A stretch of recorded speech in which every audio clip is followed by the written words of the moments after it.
Good morning. I'm Pastor Tully, and a Good Friday to each of you this day. I know Good Friday, it's such a weird term.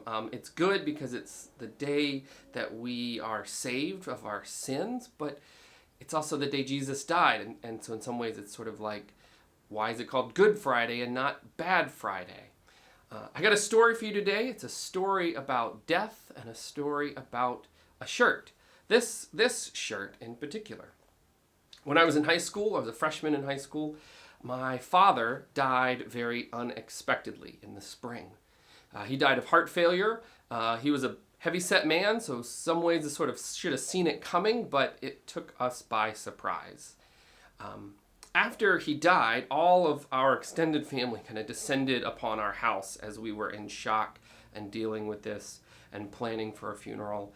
My father was very well loved in his community. I think there was 400 people at his funeral. I mean, it was just a massive event. And I was going to speak at his funeral, and I didn't have anything to wear. So I had to go to the store. I think my aunt took me to the store to buy a black shirt. And I bought this shirt. And so this was my funeral shirt. I wore it a few years later to my grandmother's funeral. When I was in college, I had this really big test coming up, and I was really nervous, and I thought I was going to fail, and I felt like I was going to my own funeral taking this test. So I wore this shirt to take that test, and I actually ended up doing really well in the test, and so I felt like this was my lucky shirt.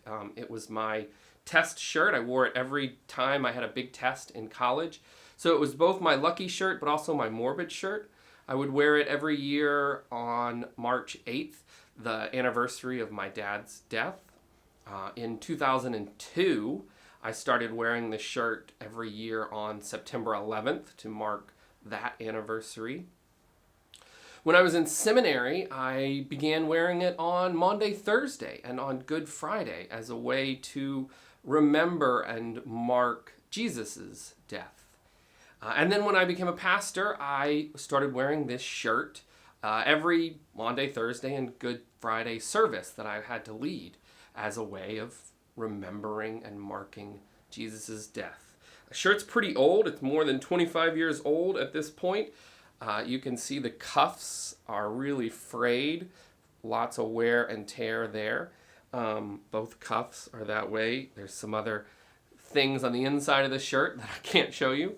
But I'm curious, how do you remember, how do you mark, how do you honor Jesus' death? I think it's an important thing to do, to remember the suffering and pain that he went through, but also the suffering and pain and mourning that his disciples went through, because he died and then he was dead and they didn't think he was coming back, and they were in shock and in grief. And then the sun went down. And then the sun came up, and it was the Sabbath, and they had to spend a whole nother day not knowing what to do next. And so I'm curious, how do you remember this time? How do you remember that moment right before Easter? I'm curious. So hit me up. I'd love to hear how you do that.